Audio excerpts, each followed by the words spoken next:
Awesome. Pleasure to welcome to the podcast Johns Hopkins goalie Pat Moore. Pat, welcome to the show.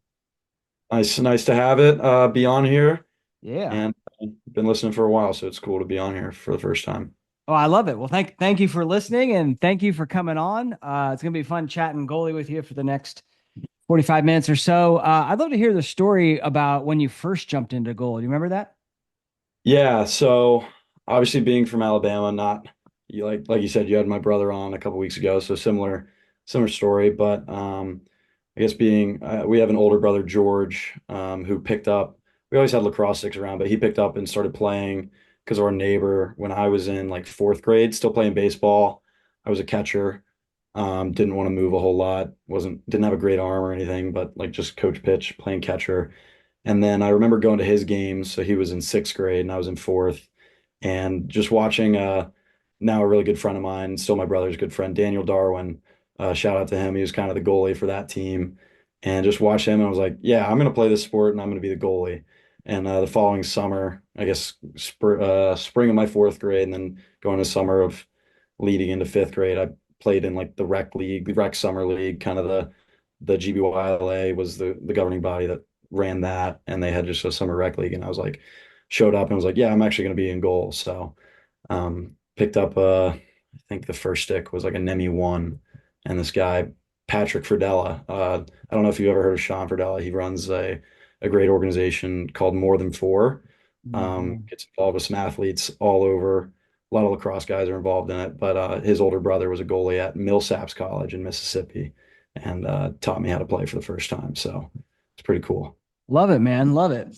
It's interesting that, back when you were in fourth grade, you wanted to jump right into goalie. I feel like nowadays, with like that with a lot of the goalie coaches and content creators, and not only that, like all the goalies dominating, like Dobson and Blaze and all these great Yeah. goalies, like a lot more kids are making the jump into goal. But you wanted to do it, way back when. You were the original cool guy, I guess, huh? Yeah, and it wasn't like the classic, like, oh, my older brother threw me in the cage. It was kind of like, I don't know, even playing like little league soccer, like I always wanted to be a soccer goalie, and they were like, Oh, no, you have goalies because the goal is only so big, and I would always find myself in front of it. And yeah.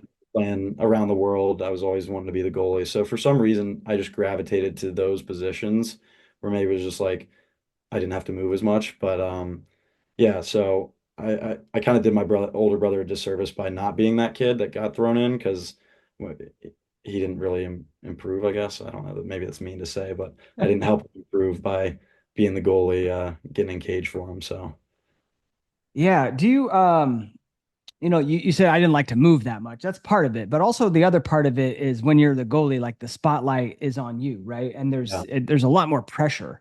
How did you handle that? And is that something that you like really embraced and enjoyed at the early going? Yeah, I think I really didn't embrace it, especially early on, because like no one wanted to be the goalie. And so it was kind of like, oh, like Pat just wants to be the goalie. Great. He can hop in there. And I was like, yeah, I'll be that guy. So I just remember as a kid, it was cool. And like, I don't know, kind of had an affinity for it from, I guess the hand-eye portion of baseball and whatnot. So it was cool to like kind of develop that and be that kid that everyone was like, oh, we need a goalie. We'll get Pat to play on our team, and kind of plugged and played a lot growing up for whatever team kind of needed me. So Yeah. You mentioned being a catcher in baseball. Are the, are the similarities between that and lacrosse goalie the sense that like you have a projectile coming at you and you got to catch it and kind of not flinch? Or does it go beyond that, in your opinion? I think the aspects of like being a catcher, like being able to track the ball is really impressive. We when I was at Lynchburg had a lot of fun going to like baseball games and stuff, and then since coming to Hopkins baseball is Division III too, and funny enough, when I kind of made the transition from Lynchburg to Hopkins, that was the year Lynchburg won the D3 World Series. So shout out to those guys. Yeah. Love the Lynchburg baseball guys, but found myself at some Hopkins baseball games last spring, and just like, what does it mean to like track a ball sometimes was kind of the thought. And so I would watch from behind home plate and just like, arm angles and pitching. Cause like I said, that was in fourth grade where it was like coach pitch and, kid pitch. They're not throwing it that hard. And so Right. I took a cool class my junior year at Lynchburg, it was a baseball statistics class and talking about different types of pitches and what batters are looking at for the seams make certain shapes. And I was like, I never really experienced that at the level of baseball that I played, and so kind of did my own digging into that and have kind of continued it and maybe grown an appreciation for the position that I didn't have before just because of the level I played at. So um, this kind of ties into a cool conversation that my coach at Lynchburg, Coach Kadelka, always talks about is he loves recruiting kids that played a lot of sports. Mm. And from like eighth grade on, I've really only played lacrosse. And looking back, I kind of wish I had played more sports because then I would have these maybe connections already built. But it's cool to like kind of retrospectively look back and be like, oh, like that's what this means, and that's what these guys are doing in this sport, and I can apply it to playing goalies. So Yeah, yeah, yeah. And you just become, I think, an athlete, like just an yeah. all around athlete. I mean, it's funny. There was guys on my lacrosse team that like when we'd go to play like basketball, like they sucked. And I was just so I was like so confused as like how you could be so good in like one sport and that have not have that translate. And it's just, yeah, I don't know. I think the more athletic you become, the better goalie you're going to be, the better lacrosse player you're going to be. So highly recommend that. And then to your other point, like so I grew up playing baseball and tennis were kind of like the two Yeah. sports. And from that, like, that concept that you see a lot of goalies do now of kind of just like resetting that weight, right? That little tiny little hop to get onto the balls of the feet. Like you do that in tennis and you do that as an infielder in baseball. And so to me, that was like really natural. I don't, do you do that move? Probably subconsciously. I don't do it like before the shot. Definitely when I've moved from like, say there's a skip pass from the post to like top center, Yeah. I definitely have a bit of that. There are definitely goalies that do it like consciously, like as the windup's happening to kind of Yeah. get on the ball with their feet. And I have an appreciation for like where that comes from because I see it in baseball, like seen plenty of clips where like infielders are, watching their pitchers release and then kind of hopping to get primed. Yeah. Um, is a cool conversation to have because my undergraduate, I studied exercise science.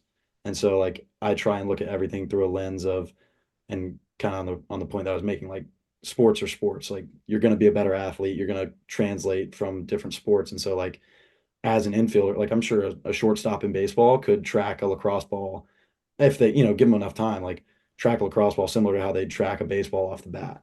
It's a Yeah. little bit closer, obviously, because that's I don't know how many feet from second base to home, but um, the lacrosse stick obviously being a little bit different, but you could probably get a pretty good gauge of like just the skills and tracking a ball from an infielder. So yeah, I think that's a good point you make.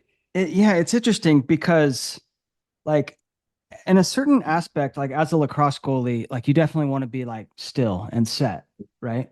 But also like you studied exercise science and it's like physics, like something that's in motion stays in motion and something that's like set takes an actual a lot longer to get started. And so like in tennis and in baseball, like you time the hop like Yeah, right when the pitch is hit, right? So that's kind of like when I'm landing so that like I land and go, right? And it's not always possible in lacrosse just because of the nature of the sport and like the fakes yeah. that can be thrown. But I feel like in an ideal world, like timing that hop right as the like the second before he's about ready to shoot, it makes a lot of sense. But I just don't know how realistic it is. What do you think? I think so. This is right up my alley. That's where like the weight room and like training there, I think really translates. Another thing that Coach Kadelka really harped on was like the stuff that you do down in the weight room can translate to the field, but the field stuff has to come first. And so I think there's a certain level of like becoming powerful out of a certain stance. Like uh Coach Dyer here at Hopkins is the man when it comes to Oh strength and yeah, conditioning. And so yeah, like already having kind of that love for Coach Smith at Lynchburg was the man as well in our weight room, and then kind of bumping it up to a very lacrosse specific guy in Coach Dyer has been really cool and eye opening with the way he just talks about it. A lot, obviously with like guys that are playing the field, but also I've had some really cool conversations with him about how to like tweak parts of my stance and like how I should perform different exercises in the weight room to like directly apply to the field. And so whether it's like plyometric stuff and mm, maybe we do a lot of like single leg um single leg, just like squats and exercises to where it's like when I put on my exercise science glasses, it's like in reality, like, yes, I start on 2 feet as a goalie, but Yeah, as soon as the ball is released, it's going, either right at me and I can keep both feet, or it's going one way or the other, and it becomes a single leg push to that side of the goal. great point. Uh, and so finding different ways to become really good at pushing off of one leg has been over the course of the last, year or so has been really cool. Yeah. That's cool that you mentioned the plyometrics. I've been talking about that a lot as Mhm. great exercises for lacrosse goalies. They're like the quick kind of, either bouncing up and down or like jumping up and down and landing and then exploding to one side. And I think that translates very well into the movement that we have to make as lacrosse goalies, right? Yeah, and I'm real obviously working with Goalie Smith, the big conversation is like, oh, 45-degree lateral step. Whatever you do, like if you want to step at a 45-degree angle, like you can get really good at that and really explosive through training like a plyometric at a 45-degree angle. Like just if that's the way you want to step, do it that way. I'm really big on stepping laterally and opening up. So I train everything I do, plyometrics and hopping is like I try and put it on a line and stay right on that line. So I Yeah. think you're I mean, everyone can chop it up and, dissect, oh, which one's better. But I think if you want to play that way, train that way, I think is a good way to look at it. Yeah. And even, I mean, whether you go lateral or at a 45, you're still like exploding off that back leg. And so Hmm. these exercises are just as equally valuable, I think. Yeah. What else did Coach Dyer, what else has he trained you, taught you, I guess, if I'm a high school kid and I'm like, oh man, I want to work out to be a better lacrosse goalie. You mentioned kind of a lot of single leg stuff. Anything else we should know? Uh, I think the outside of the leg stuff, like the core stuff, is really I've really honed in on, and like not just like, oh, I'm gonna lay on the ground and do 100 crunches or 100 sit-ups. It's just doing core workouts that get you to lean either way, because we talk a lot about as goalies like being balanced. And Yeah. so I think more that you're put under duress in, at a diagonal angle, like doing farmers carries and stuff like that. Or a lot of people, there's a exercise called the pal-off press where you're pressing a band out in front of you and it's trying to pull you one way. Mm. Um, where there's all these different, forces pulling against your core. And I think when you go out on the field and you're like moving across the face of the goal, the quicker that you can be set and stable and like kind of brace your core to do that, I think that's where it all begins. And I had a lot of cool conversations working with goalies this summer with Goalie Smith, and Drake Porter and I talked a lot because he was working with them as well, just about how we watch different kids move and being under control as they move across the goal was kind of the big theme that we saw. And I think all that starts in your core. So some of the work we do with Coach Dyer there has been, I try and apply it as I'm doing it. I'm like, okay, what kind of situation would my body move like this in the goal? Yeah, I love that. I love that. Yeah, I've been doing a lot lately of the like I think called not sumo squats, but squats where Yeah, you hook have like squat. essentially a dumbbell, like you're holding it right here in front of you and then you Yep. squat down. And I feel like that works the core. I mean, in addition to working the legs, like you really get like you got to keep that core nice and Yeah, you strong. gotta stay really tight around like a heavy object that's in front of you. And like now it's like, okay, I put I put the 50-pound dumbbell, whatever it is, down, and I pick up a stick that weighs less than a pound, Yeah, whatever it now I can is. now I can Now it's like explode, right? my Yeah. core is so much stronger and I can really use my hands out in front of me. And I think that's a really key. That's a good one. Especially dropping the hips down low, like thinking about getting hips down to a low shot kind of Yeah. works. Do I don't know. you specifically train your hips? Um, funny enough, I've never been that flexible. I had a football coach in sixth grade tell me I was the most inflexible kid he's ever seen. Um, and In I sixth think grade. coach, That's yeah, impressive because most youth are very flexible. yeah, and so that's actually a funny dig in there because he also trained me and like tried to make me more flexible like in the gym whenever I was doing workouts with him, and I was like just so inflexible. And so I do like we'll do some like hip stretches and stuff like that. I think it might just be the way I'm built. And so Yeah. you kind of work around it. But I found honestly doing like the single leg work that I was talking about, like we'll do Bulgarian split squats till our, you know, shoes go through the ground. Well, I don't even know what kind of expression I'm trying to make there, but we'll do a ton of it. I think that's Yeah. actually built the strength to get down into like a low squat, more than like, oh, I'm gonna sit here and try and stretch out my hip ever will. So Yeah. Yeah, well, part of it's personal because like I sit all day in my work, like kind of working on the computer. And so like my hips get just so tight. But I've noticed that when I train hips and do like a lot of strengthening and flexibility exercises, like I just feel so much quicker. And then getting down to those low shots, I'm able to, like you said, stay on my feet, but drop my hips to that low level and remain balanced like through a save, right? yes, yeah, I think that's really key. And anyone that has worked with me within, past couple of months, I've definitely said like whenever a shot goes low, the first thing I look for, and I love using this I guess analogy is like when you're a kid and you have your parents have the markings on the door frame Yeah. about how you're getting. I do the opposite. And like I'm looking at a certain level where your hips start, and then we shoot low. Do your hips drop below that level? And I think Yeah. that kind of resonates with kids because I mean, whose parents don't really do that? It's kind of a fun one to throw at them and see some light bulbs click. Yeah, well, it's so important because a lot of times you see kids just bend over at the waist, right? And keep those hips at the same level as opposed to getting them down. And then especially important if you're a tall goalie, right? If you're Yeah, up over 6 foot, 6 foot or over, like you really got to get those hips down to get low. especially yeah. Yeah. You mentioned working with Goalie Smith this summer. I'd love to hear more about that and kind of how your experience was. Yeah, so I started first time I ever heard about them was like 2018 playing in a tournament here in Maryland. And my buddy, shout out Isaac Abramovitz, played goalie at Air Force. So I think he's graduated by now. Probably at my age. My friends that are the same age have graduated.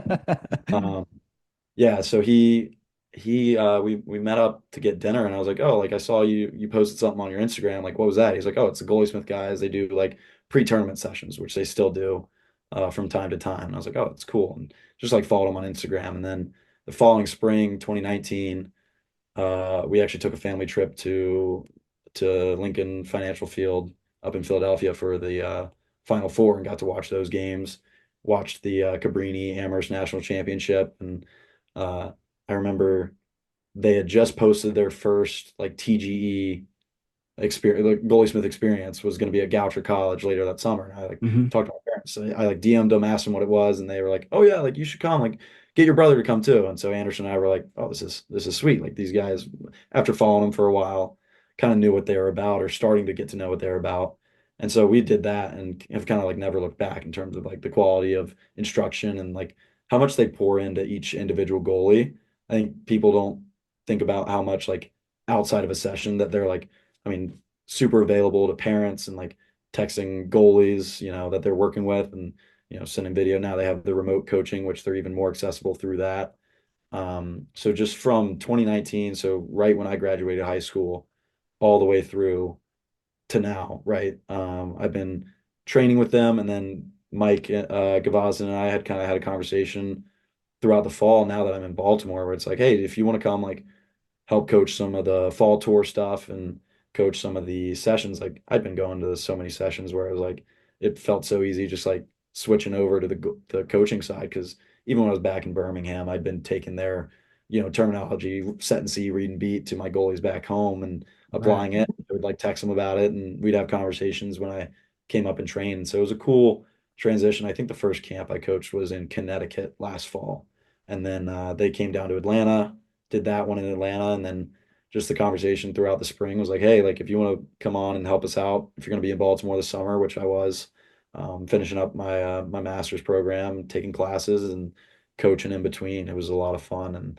like I said, I've had some cool conversations, got to like really hone in my perspective on the position and like see what I do that works, what other kids do that work, and like I mean, there's some really talented goalies that are now 6 and 7 years younger than me in high school Hmm. where they're doing stuff that I didn't even think of. And, we bring in guest coaches like Mike Gianfrancaro was coaching with us a good bit, got to work with Dobson, who's now, championship game MVP. And I like had some really cool conversations where I was bettering my game while also getting to kind of pass my experiences down to kids and having a great time while doing it because those That's sessions, awesome. Yeah. great Yeah, energy, fun. yeah, I've always said that when you coach others, you're coaching yourself. Yeah, And so, if you are a young goalie listening to this and you have some sort of opportunity to coach or help out a younger kid on your team, like do it. Because when you have to explain something, like all of a sudden now you need to understand it at this new level. And all this coaching I've been doing now, I feel like I'm such a better goalie for it. If only I could go back to my 20s and prove that, but we'll yeah, see. usually apply. Yeah. That's cool. You mentioned there's something I was going to ask about. Oh, yeah, you said so the high school kids are doing things that like you never imagined or no, what like for example, what would be an example of that? Oh, I can't think of one off the Just top like of my some of the head, but saves that they're making, you mean? yeah, I mean the goalies that are coming up now, like are so much more polished because they have access to like Hmm. people who, have looked at it in different ways and the game's evolved. And I think Yeah. Mike and Andrew will definitely echo this to where like the position is evolving faster or as fast as the game, and we're making strides as a position to where it's like, oh, we get what works now. Because like, I mean, the conversation between lateral and 45 has been going on for a couple years now, at least while I've been here, and it's like I stepped at a 45-degree angle and thought about like pushing forward for the longest time. And then I was like, went up against better shooters. And it's like, oh, these are the guys that can really manipulate me to a point where I don't have time to get out and, step towards the crease. I've got to really stay back and take my time to kind of read the shot and see it out of the stick. Yeah. Um, and so those goalies that are coming up have really bought in on that, I think, and understand that as they keep making steps up in their game and like going up against better shooters, which like Anderson, my brother's a great example of that. Like he went up against better shooters all the time, better shooters than I ever did all the time. And so like his game evolved to a level that mine didn't get to and probably will never get to Mm. a lot faster. So Yeah, yeah. Yeah, it's interesting. I certainly learned to step at the 45 and now have been and coached that way, for a long time. And now like I'm definitely a believer in the lateral step. And I see like I watch Jack Kelly, on the Redwoods, yeah, like great goalie, right? Gold medal goalie, awesome goalie. He still steps at the 45, and I'm like, wow, it looks so bizarre. Because I'm so used to these top level goalies going lateral now that I'm like, when I see still a goalie at that level do the 45, I'm like, wow, he should switch to the lateral. He might have some more success. I speak you mentioned physics earlier, like the immovable object, and I think there's a cool conversation I had the other day with a goalie where it was like talking about, oh, like what do we, a really good goalie is called a brick wall. Does a brick wall like move at you at all? No. Like the brick wall is just going to stay there and Yeah. be there. And so kind of the I guess analogy that we've been using for so long, like, oh, like goalie's a brick wall. Like now I'm putting it to use for my own benefit where it's like, yeah, like just stay back and stay lateral and, don't be punching at the ball. I think going out and attacking the ball was kind of the terminology used, back when we were teaching the 45-degree angle. And now it's like, okay, that guy can really bring the heat. Let's stay back and just like catch the ball over here right next to us rather than putting so much extra effort into, stepping, 3 or 4 yards ahead of us. So Yeah. Yeah, I love that. Yeah, I saw a video from Goalie Smith where you were talking about, how the best goalies in the world just kind of make it look so effortless, right? mhm. Could you talk about that for the listeners here, that concept? Yeah. So last year, obviously joining Hopkins for the first year and we had a great goalie room, but Chase Erland was kind of the top dog and played like it too.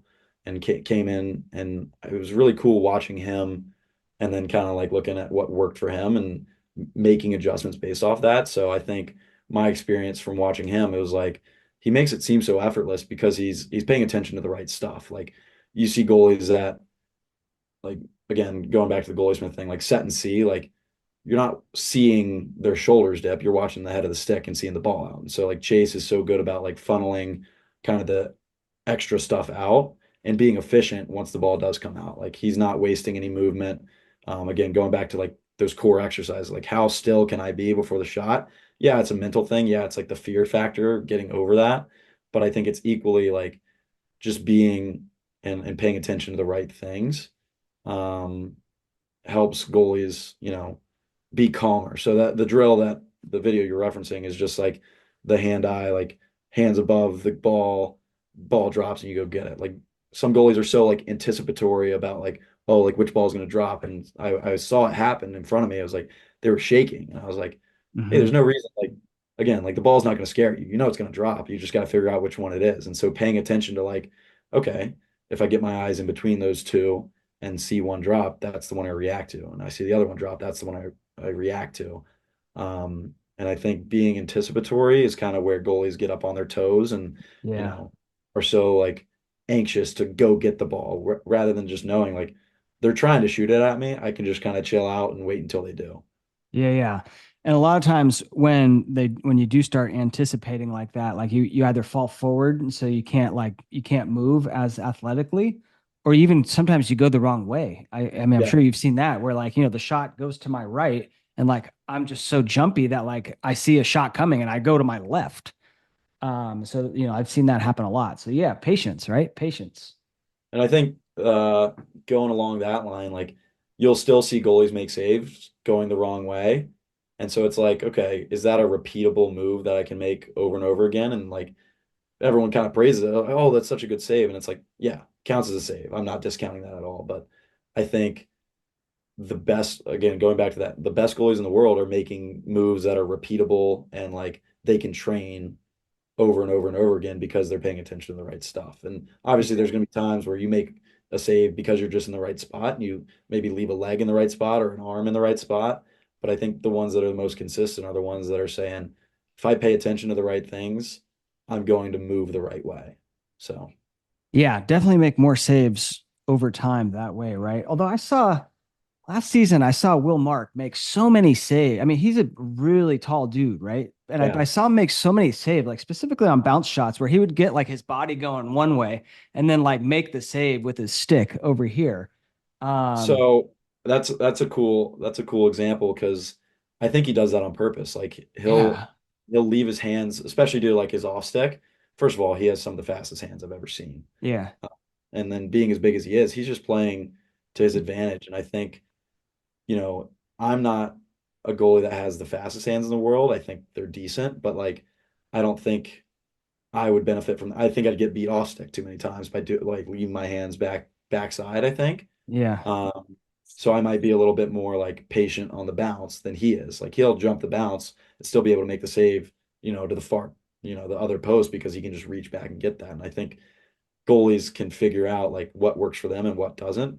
And that was another thing that like me and Mike G talked about. Mike G and I play completely different styles of lacrosse because he has hands again like some of the fastest hands I've ever seen. yeah. And I think that is frustrating because shooters will like put it to a good spot and then he just snags it out of the air because whatever he did growing up to develop hands that fast, I need to learn. He sent me a drill. I'll send it to no. He sent me a drill where that one where you got essentially just a bucket in front of you and people are Yeah, just throwing balls at you and you just kind of yeah. catch them and throw them in the bucket. He taught me that one, so he swears by that one. But I've seen him make saves where like because he's super wide in Mhm. his base, right? And I've seen him make saves where like he doesn't even move his feet like at all. It just gets over there and snags it out of the air with his hands. And I'm like, wow, that's some fast hands. I love it. I think his style is like he bets on, hey, if you're gonna put it to a post, like you've got to put it to the post.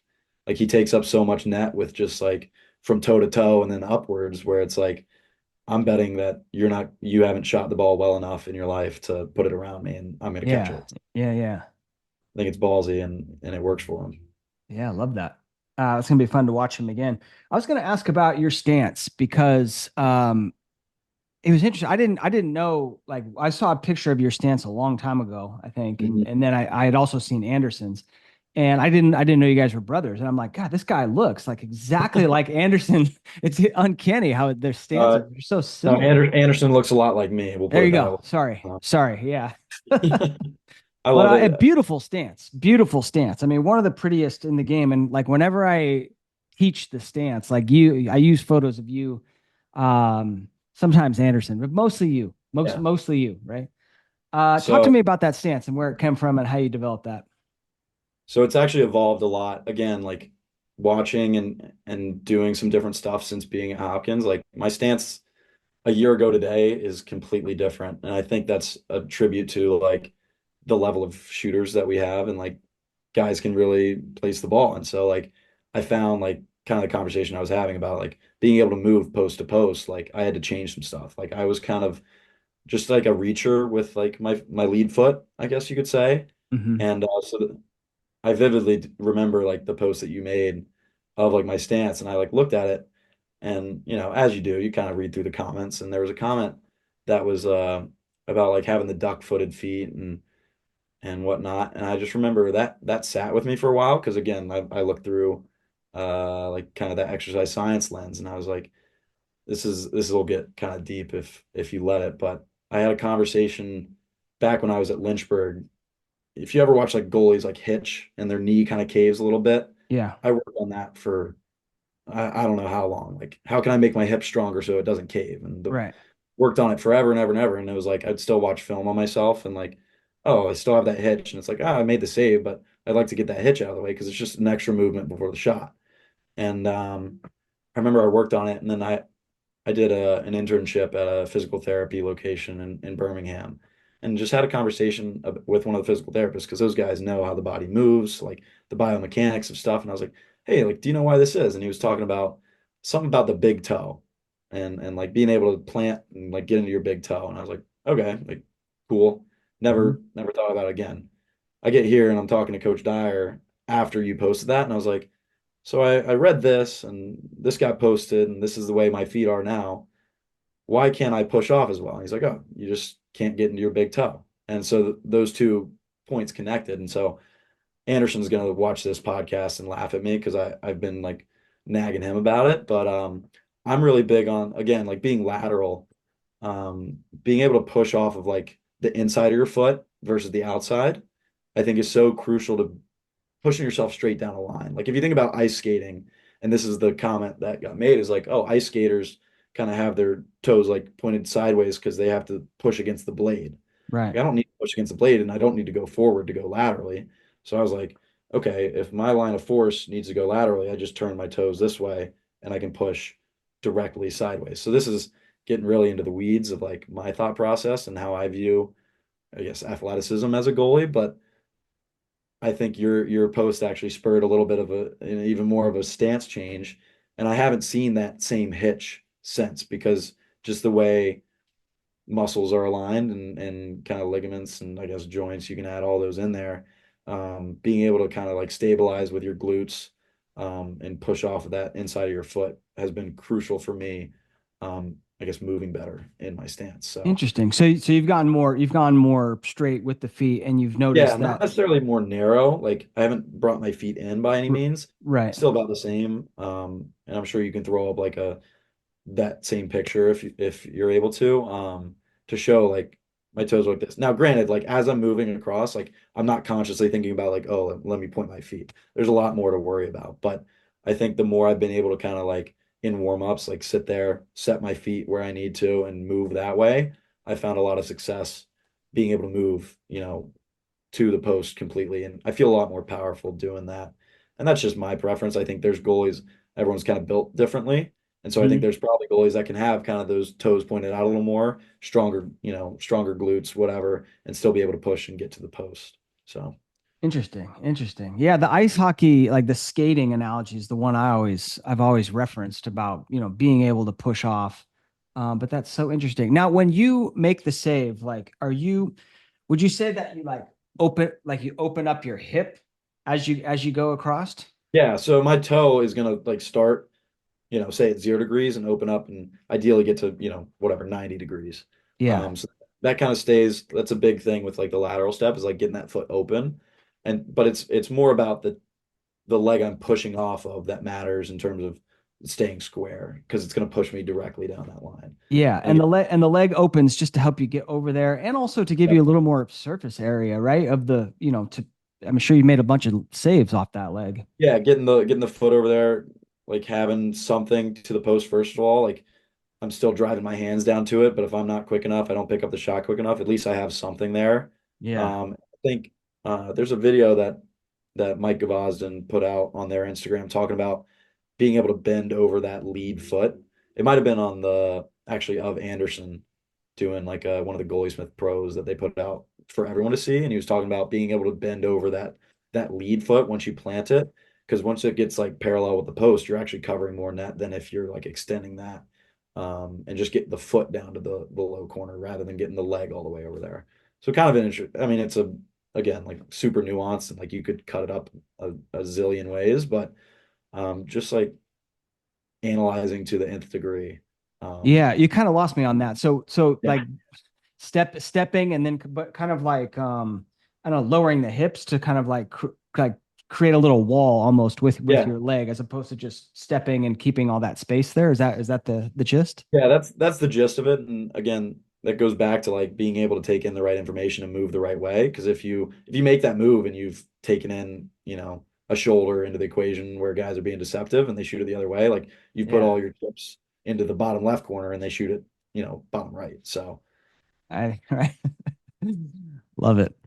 All right. Well, be on the lookout for more videos. It might coming from Lax Goalie Rat. It might completely revolutionize your game, huh? yeah, I hope I don't lose too many listeners for you there. Just like, yeah, this is a lot to dissect, but Oh, it's just that I love the this is position. this is why people listen to the Lax Goalie Rat podcast, is for the nuance of the goalie. And if you don't like that, then I don't know what to tell you. Yeah, I can't wait for Anderson to comment on your post when this I drops like and it. just make so much fun of me. But I it's just like the it. Speaking of him, I think he had mentioned that you guys, either during the season or, when you were growing up, I mean, he had a lot of conversations, but, a lot of conversations about goalie, I imagine. Talk to me about, some of those conversations that you guys have had. yeah. I mean, just being so we're 4 years apart, and it's honestly really special that we're both playing college lacrosse at the same time. I'm Yeah. sure you mentioned when we played against each other. I was on the sideline getting to watch him play and cheering probably the loudest when he got scored on. So um, it was a lot of fun, but it was a cool moment because everything that we did, in the backyard and like when I went off to college, like he would call me and I would call him about like when I was, kind of starting at Lynchburg, um, what was working and like what my mentality was. So we had a lot of conversations like that because he was learning the ropes. Like I was I guess 3 year starter in high school, sophomore, junior, and senior year. And then as soon as I graduated, he stepped up as a ninth grader and was a 4 year starter. So it's like when I'm a freshman in college or a sophomore in college and we're both playing in, respectively, like big games, like we were having the same conversations about like, oh, this is what I felt. And, part of that is just growing up in the same family. Like we kind of had similar experiences, but having those conversations and having someone that understood like what you were going through outside, like as close as a brother is, was super Hmm. cool. I think helped me, maybe I had a bad day in practice. It's like, oh, like, how was your, like maybe asking him about his practice and hearing, oh, I had a great day in practice, or, oh, I had a hard day in practice, and being able to like work through that together has honestly, yeah, we were close, but like grown us closer. And even through like his recruiting process, I mean, he's played probably twice as many games of lacrosse that I have in terms of like going through the summer and Hmm. playing in the fall and stuff like that, and then going onwards to play here at Georgetown.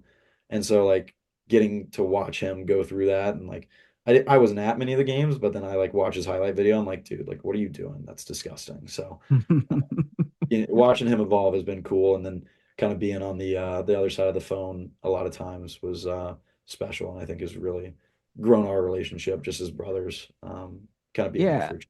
Yeah, and it's important to have that kind. I mean, whether it's you're with your a family member or not, but just like someone to chat goalie with, I think, Yeah, right? Because could be very very mentally taxing position. If you have a bad game or a bad stretch of practices, and you're like, man, no one understands what I'm going through, and you're just kind of like living with that, like it gets really challenging. I think that's where you see a lot of these mental health issues surface, right? When you just don't have anybody to like talk, and then once you start talking with somebody about it, like all of a sudden you're like, man, that was so silly. Why I was feeling so down. I feel so much better now.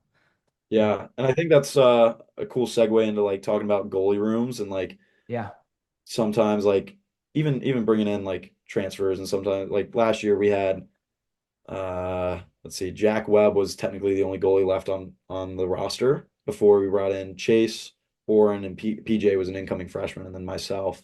And so the five of us, like technically all like Goalie Smith guys, so kind of knew of each other before.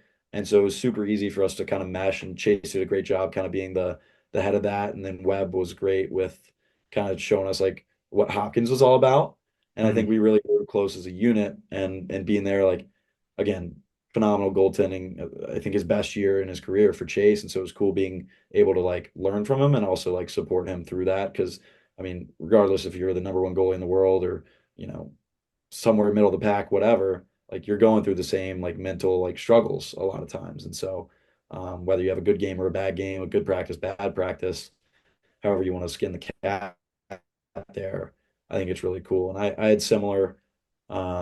I think our goal room at Lynchburg was always really solid as well. So I think that's an underrated aspect of like, one guy's going to play, like who's going to be a great teammate to back them up, regardless of like if you're the second backup or the first backup, like you're a backup, and so your job is to be there for the guy who's playing on game day because ultimately it's a team game and you want to win that game. So how can you be an impact player as a backup? Great point about the goalie room. And it's actually something I was going to ask you about because when you have like a goalie room, I was curious to know like your thoughts when a transfer comes in. Because you want to start, you want to play, right? I mean, that's kind of what we're all going for. And then you bring in a transfer, and it could be like, oh man, we just brought in this really good goalie. What? But it sounds to me like the mentality is like, hey, I'm going to do whatever I can to help this team. Is that right? Yeah, so I think just being a competitor, like you can look at it one of two ways. You can be like, oh man, this guy's really good, or you can be like, oh, like cool, like I get an opportunity to compete against a really good Mm, goalie right. and earn that spot. And then maybe, say you earn the spot, it's like I just did that. So it's a good feeling of accomplishment. But I think also like just the experience of playing college athletics, being able to like learn how to deal with different situations and deal with different people that come in and out. Like when you go in the workforce, like people are gonna come into your company, get out of your company, and maybe this is my 6th year talking, and I'm on the brink of like going in the workforce and like and That's co true. and Yeah, yeah. getting a job. But it's like all that stuff applies to where it's like, look, someone might join your team from the outside, and you got to decide, am I going to like invite this person in, or am I going to be kind of closed off to them? And I think to your point, like there were four goalies that had never been to Hopkins and like didn't yet know what it was about. And I have to credit like Jack Webb found me a place to live without me even being on the team yet last year. So like Mm. talk about like being a guy who's inviting people in. Like, I mean, I'm 2 years older than him, so like he could look at that as, oh, this is a threat. Like I'm gonna keep this guy at arm's length, or like, hey, let me bring this guy in. And I think that's a cool aspect to have, and like I think really important for kids to understand is like when you are are getting recruit, let's say it's on the recruiting side, like the type of person that you're going to be, like regardless of if you're starting or on the sideline, matters a whole lot more to coaches than kids realize. They focus so much Yeah. on, oh, am I saving the ball at a 60% clip? But like, what are you doing when you're in the second half? Like, are you just kind of like over there on your own, like just drinking your water, or are you bought into the game, like watching the second half goalie play? And I think that goes a much longer way to coaches than kids realize. Yeah, 100%. It's also worth mentioning that like nothing in lacrosse or in life is given to you, and if you have this attitude of like, well, I've been sitting for 2 years and now the senior he's graduated, so it's like it's my time. It's my role. And like you think they're just gonna give it to you and you're not like working your tail off to earn it, then I mean you're not gonna have success. And so yeah, don't have that attitude, right? Yeah, that was kind of my experience coming out of, Alabama. Like again, like I was kind of the only goalie in my, age bracket, if you will. Yeah. And so it's like, oh, it just like assumed like, oh, I'm going to start.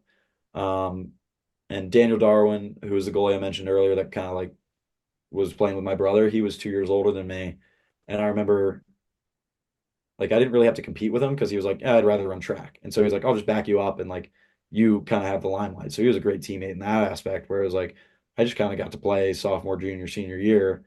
So I guess my sophomore year, he was a senior and just kind of like let that up. So I never had to compete for that. And then I get to Lynchburg and like had to really scratch and claw to like get on the field.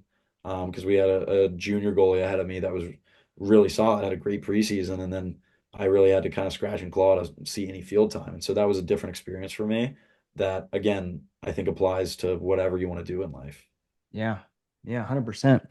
Some of the videos I saw of Chase, he seemed like, he came in and was really like a leader of the squad, a leader of the team. How do you think he was able to do that, just first year? Yeah, I mean, him and Coach Milliman obviously had a relationship That's true. coming from Cornell, so I think that was a big part of it. But it was Yeah. also like kind of that back against the wall. It's my last year, I think, kind of kicked in. But he was just uh, he still is because he's still on our staff, but just like pours out into other people, like cares about the people that are around him, and pours out. And I think that was so evident for me, like coming in, like not timid, but just kind of like, oh, I don't really know what's going on. Like I was walking on, so I didn't really expect much from other people, but the way he like approached me as a potential teammate and then like as a teammate going forward was super impressive in terms of like you want to look to someone as a leader, like they're going to be the ones that want to pour into the people around them. And I Hmm. think as a goalie, like building those connections with even the offensive players, like is so crucial to guys that want to make a difference on their team. And I mean, his impact was immeasurable last year, and I think it showed in the way he competed, and it also showed like off the field in what people didn't see him doing day to day with guys on the team. So Love it. Well, you guys got a solid goalie room over there. And now you added Luke. Yeah, Luke Stout. yeah, yeah. So Luke actually lives across the hall from me now. We're in the same house, and he's been a great addition coming down the road from Loyola. Yep. Uh, get a lefty on the squad now. I don't have to play lefty when we scout necessarily, but Were you doing that? no, I Oh. wasn't. I thought about it a couple times. I probably should have when we played him last year because he had a phenomenal performance against us back in February. So Yeah, maybe yeah. I should have played a little bit of lefty. There you go. And of course, Jack Webb, I've had on the podcast, and he's an awesome dude as well. Yes. What would you say you're working on in your goalie game right now?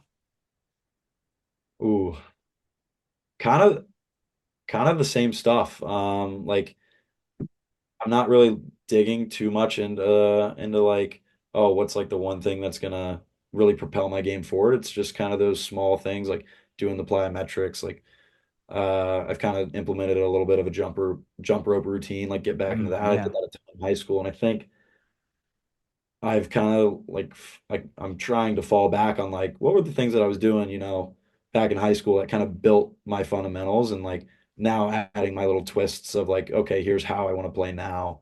So just doing like the honestly like boring and monotonous things like stepping on Yeah. my arm, like practicing turns from X and like turning off the post, all that just to like make it second nature so that I can pay attention to the things I want to pay attention to when there's six defenders and six offensive players. Or I guess if someone's at X, there's 5 and 5. So Right, right. in front of me and all that's going on. Love it. Love it. Wanted to ask about, oh, I didn't know you walked on. That's pretty cool. So you went to Lynchburg, did your undergrad, played 4 years there, and Yeah. then basically applied to Hopkins grad program, got in, and then walked onto the team. Like, talk to me about that process. Yeah. So it wasn't like I had not had any contact. Again, with Webby being kind of the last one on the roster, there was a cool process of like talking to the Goalie Smith guys, and they were like, "Oh, like Hopkins is gonna like probably need some goalies next year." And it was cool that relationship kind of spurred maybe my interest in it. And then so Coach Milliman and Coach Kudelka being my coach at Lynchburg, both went to Gettysburg, and there's a great connection with Gettysburg coaches through legendary Coach Janzik, who I've had a chance to meet, and he's awesome. And so just that kind of Gettysburg pipeline of guys that played there and now coach in the college ranks, they're all really close. And so just kind of out of the blue, like back in February of 2023 was my senior year. Coach Milliman had just, I think Andrew Gavazin had kind of been in his ear about like, at least investigating what I was doing. And he just kind of put a message out like, hey, what is Patrick thinking about doing next year? And I kind of like resorted to, oh, if I do a fifth year, I'll just do it at Lynchburg. But that kind of sparked an interest, I guess, in maybe taking a chance. And again, yeah, just applied, got in to a great program in the graduate school at the in the business school doing healthcare management.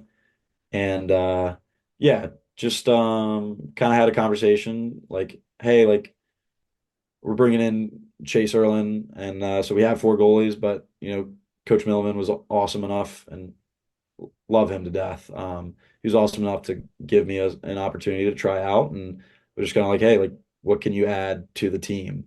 And so my mentality going in was like, all right, like my ad is not necessarily going to be on the field. Like, what can I do, regardless? And so just went through a really cool process of just learning what Hopkins was all about, and like we would talk about like what it meant to be like a Hopkins lacrosse player, and this place has so much history, and so I had all these like Mhm. preconceived notions about it, and then fell in love with like what it is now, and just kind of fueled the process of where I really kind of stepped it up and wanted to make the team and put kind of I kind of use this analogy like put all my chips in that pile for the first month of my tryout, and then was fortunate enough to earn a spot on the team. So it was really cool just the way it's all worked out. And then the reason I'm still able to be here is because of COVID actually, and playing Division III, because Mm. my freshman year was 2020 when everyone kind of got sent home and the pandemic really started.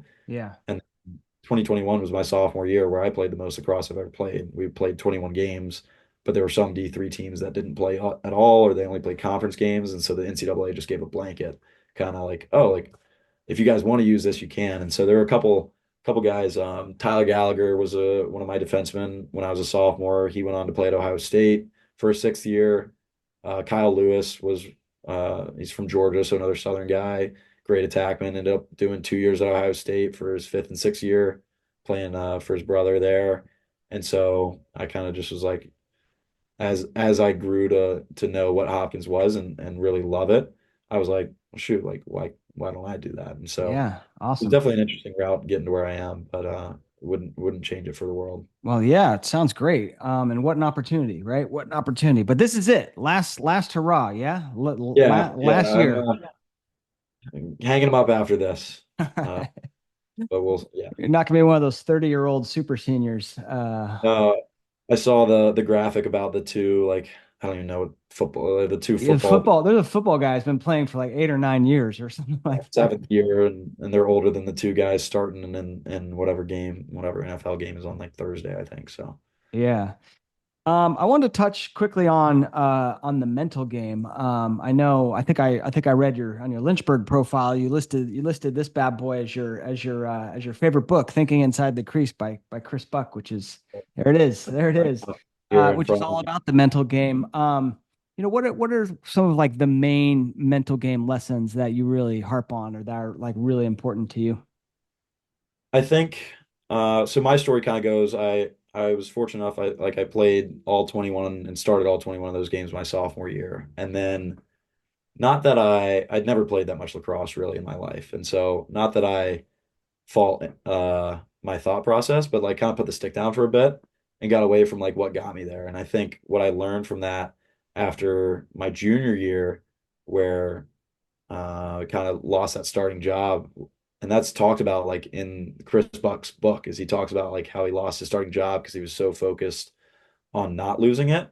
Hmm. And I don't think that was necessarily the same for me. Mine was just a neglect of like doing the small things and like doing the littlest things. And I think the more that I've thought about it and kind of maybe readjusted course to like when I was in, over COVID, I guess after my freshman year got cut short, like out on the field, like just throwing, like got the chance to be in the backyard with my younger brother all the time and just like doing lacrosse all the time. I think those small things stack up and I think give you the confidence to where it's like, hey, I've done this a bunch, like this is my game, and like know who you are. And like again, I talk about like goalies playing their own style. It's like if you practice your style enough, whether it's stepping laterally, stepping 45, playing with your hands a certain way, like sure, my stance, but if it's not for you, don't make it for you. Play your own game. And I think the more that you rep that out and like are able to kind of adjust and figure out what works for you, the bigger your confidence is going to be going into a practice or a game where it's like, I know Right. what my game is.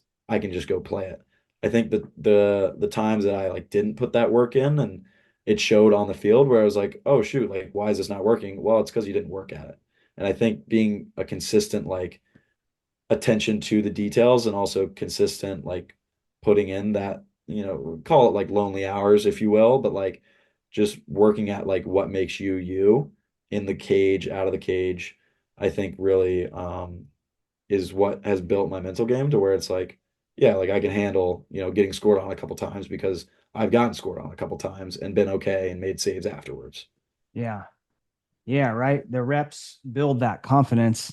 And yeah, I mean, that's why I've also been a fan of, just trying out like new things, like Yeah. seeing how a goalie does a certain thing and then trying that in your stance or in your game. And if it works, great. Like then you've got this awesome new element to your game. But if it doesn't work, then at least you have this confidence of knowing that like, hey, the way I'm playing is the right way for me. And that just gives me one more like feather in my cap to be more confident. Yes. Yeah.